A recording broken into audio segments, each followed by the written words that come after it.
Big boss ಮನೆಯಲ್ಲಿ ನಿನ್ನೆ ತಾನೇ ಟಿಕೆಟ್ ಟು ಫೈನಲ್ ರೌಂಡ್ ಮುಕ್ತಾಯ ಆಯಿತು. ಸೊ ಎಲ್ಲರ ಊಹೆ ಅಂತೆ Hanumantha ticket to final task ಅನ್ನ ಗೆದ್ದು ಫೈನಲ್ಗೆ ಎಂಟ್ರಿಯನ್ನ ಕೊಟ್ಟ. ಸೊ ಎಲ್ಲರೂ ಕೂಡ ಸಿಕ್ಕಾಪಟ್ಟೆ ಎಂಜಾಯ್ ಮಾಡಿದ್ರು. ಜೊತೆಗೆ ಮನೆಯಲ್ಲಿ ಹಲವಾರು ಜನ ಹುರ್ಕೊಂಡಿದ್ರು ಕೂಡ ಕೆಲವರು ಮುಖದಲ್ಲಿ ನಗು ಕಂಡಿದ್ದು ಕೂಡ ಖುಷಿಯಾದಂತಹ ವಿಚಾರ.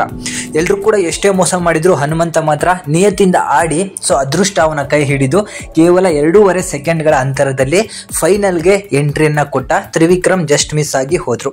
ಅದೆಲ್ಲ ಒಂದು ಸೈಡ್ ಆದ್ರೆ, ವಾರ ಪೂರ್ತಿ ಜಗಳ ಒಂದು ಸೈಡ್ ಆದ್ರೆ, ಒಬ್ರು ಫೈನಲ್ಗೆ ಹೋಗಂತ ಸ್ಟ್ರಾಂಗ್ ಕಂಟೆಂಡರ್ ಅಥವಾ ಕಂಟೆಸ್ಟೆಂಟ್ ಅಂತ ಏನು ಕರಿತೀವಿ, ಹನುಮಂತು ವಿನ್ನರ್ ಆಗೋ ಚಾನ್ಸ್ಗಳು ಅತ್ಯಂತ ಜಾಸ್ತಿ ಮಟ್ಟದಲ್ಲೇ ಇದೆ.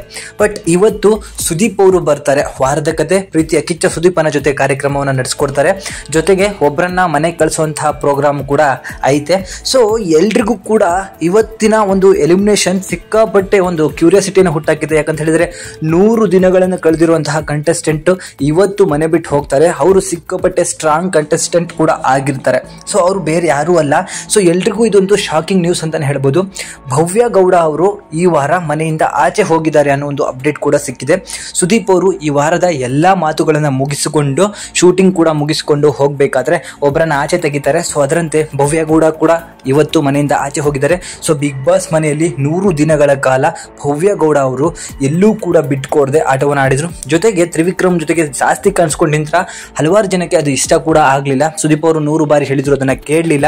ಜೊತೆಗೆ ಅವರ ಅಪ್ಪ ಅಮ್ಮ ಕೂಡ ಹೇಳೋದ್ರು ಕೂಡ ಮತ್ತೆ ಅದೇ ಒಂದು ಆಟವನ್ನು ಆಡಿದ್ರು. ಜೊತೆಗೆ ಭವ್ಯಗೌಡ ಅವ್ರನ್ನ ನಾವು ಏನಕ್ಕೆ 100 ದಿನ ಅವರೊಳಗೆ ಇದಕ್ಕೆ ಅರ್ಹ ಅಂತ ಹೇಳಿದ್ರೆ, ಯಾವುದೇ ಟಾಸ್ಕ್ಗಳು ಅಂತ ಬಂದ್ರೆ ಗಂಡು ಮಕ್ಕಳನ್ನು ಕೂಡ ಹಿಂದಿಕ್ಕಿ ಮುಂದೆ ಆಟವನ್ನ ಆಡ್ತಿದ್ದಂತಹ ಒಂದು ಕಂಟೆಸ್ಟೆಂಟ್ ಅಂತಾನೆ ಹೇಳ್ಬೋದು. ಭವ್ಯ ಅಂದ್ರೇನೆ ಒಂದು ಗತ್ತು ಗಾಂಭೀರ್ಯ. ಸೊ ಯಾವುದಲ್ಲೂ ಕೂಡ ಕಾಂಪ್ರಮೈಸ್ ಆಗದೆ ಟಾಸ್ಕ್ಗಳನ್ನು ಕೂಡ ಅದ್ಭುತವಾಗಿ ಆಡಿ 2 ಬಾರಿ ಕ್ಯಾಪ್ಟನ್ ಆಗಿದ್ದಾರೆ. ಸೊ ಅದರ ಜೊತೆಗೆ ಈಗಲೂ ಕೂಡ ಟಿಕೆಟ್ ಟು ಫೈನಲ್ ರೇಸಲ್ಲಿ 3ನೇ ಸ್ಥಾನವನ್ನು ಪಡೆದು ರಜತ್ ಅವ್ರನ್ನ ಹಿಂದೆ ಹಾಕಿ ಸಿಕ್ಕಾಪಟ್ಟೆ ಸ್ಟ್ರಾಂಗ್ ಸ್ಪರ್ಧಿ ಅನ್ಕೊಂಡಿದ್ರು. ಬಟ್ ಓಟಿನ ನಿರ್ಧಾರದ ಪ್ರಕಾರ ಇವತ್ತು ಭವ್ಯಗೌಡ ಅವರು ಮನೆಯಿಂದ ಆಚೆ ಹೋಗಿದ್ದಾರೆ. ಸೊ ಭವ್ಯಗೌಡ ಅವರು ಮನೆಯೊಳಗೆ ಇದಕ್ಕೆ ಅರ್ಹರಾಗಿದ್ರು. ಬಟ್ ಫೈನಲ್ಗೆ ಬರೋದಕ್ಕೆ ಅವರೇನು ಅಷ್ಟು ಅರ್ಹತೆಯನ್ನು ಹೊಂದಿರಲಿಲ್ಲ. ಯಾಕಂದ್ರೆ ಇಂಡಿವಿಜುವಲ್ಗಿಂತ ಇನ್ನೊಬ್ಬರನ್ನ ಮೇಲೆ ಡಿಪೆಂಡ್ ಆಗ್ಬಿಟ್ಟು ಆಡಿದ್ದು ಕೂಡ ನಾವು ನೋಡಿದ್ವಿ.